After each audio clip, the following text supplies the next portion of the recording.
ربنا قادر على كل حاجة. عايز مية ومش لاقي، اضرب الصخرة تطلع مية. ايه يا رب الحكاية دي؟ اترمي في جب الاسود، الهي ارسل ملاكه فسد افواه الاسود. الله قادر على كل شيء. يقول لك يترمي ال3 فتية في اتون النار. ايه يعني اتون نار؟ ده اتون النار ده يخوف العيال الصغيرين، لكن عند ربنا امشوا جوه اتون النار ولا يجرى لكم حاجة، ولا رائحة النار تبقى في ملابسكم، ولا يشيط جزء من نسيج ملابسكم، ويتمشى معهم كده. ايه قدرتك يا رب العجيب؟ يبلعك الحوت ولا تموت، مش هيجرى حاجة. والحكاية بعد شوية تفوت وتلاقي الحوت رماك وطلعت تمشي وراه. يهجم عليك الناس، يشق لك في طريق في البحر، تمشي جوه في البحر والموج على يمينك وعلى شمالك. ايه ده يا رب؟ ربنا قوي في كل حاجة، قدرته تفوق الوصف. بطرس لما لقى المسيح ماشي على المية قال له امشي معاك، قال له تعال، لقى نفسه ماشي على المية، بص للموج هايج خاف. قال له بتبص الموج؟ بص لي انا.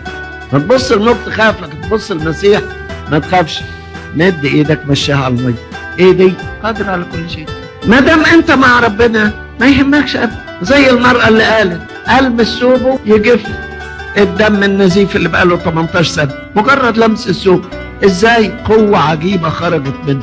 قدرة ربنا غير محدودة، عشان كده بنقول القادر على كل شيء. لذلك احنا نطمئن لله القادر على كل شيء. يعني لو تعبت من اي حد تقول ايه يعني؟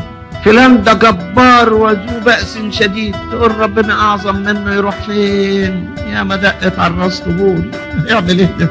لولا ان الرب كان معنا حين قام الناس علينا لابتلعونا ونحن احياء. ولا يجرى حاجه ما دام ربنا معانا. يقول لك ايه؟ نجت انفسنا مثل العصفور من فخ الصيادين.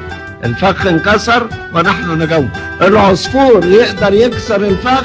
ما يقدرش، ده بيتكسر بقوه علويه جايه من فوق. لما ربنا مسك في ايد بطرس مشاها على الاموات.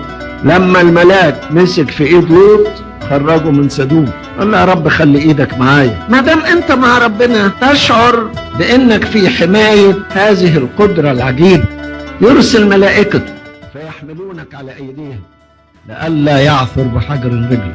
يسقط عن يسارك الوف وعن يمينك ربوات، اما انت فلا يقتربون اليك.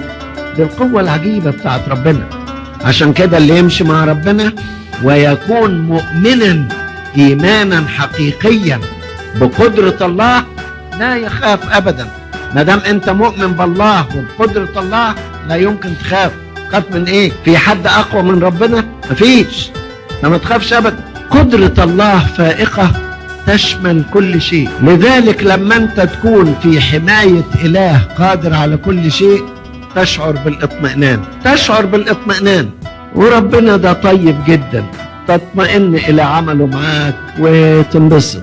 الله الذي يهتم بالعالم كله حتى الأشرار صدقوني، يمطر على الصالحين والطالحين ويشرق بشمسه على الأبرار والأشرار، يشبع كل حي من رضاه. حتى شعور رؤوسكم محصاة، لا تسقط شعرة واحدة بدون أبيكم.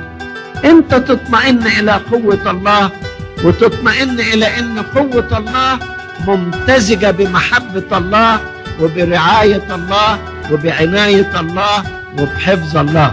ما دام انت في حفظ وعناية اله قوي ولا يهمك. هي الحكاية بس عايزة ايمان، وعايزة ثقة بربنا، وعايزة معرفة بربنا، ومعرفة بقدرة ربنا، ومعرفة باهتمام ربنا.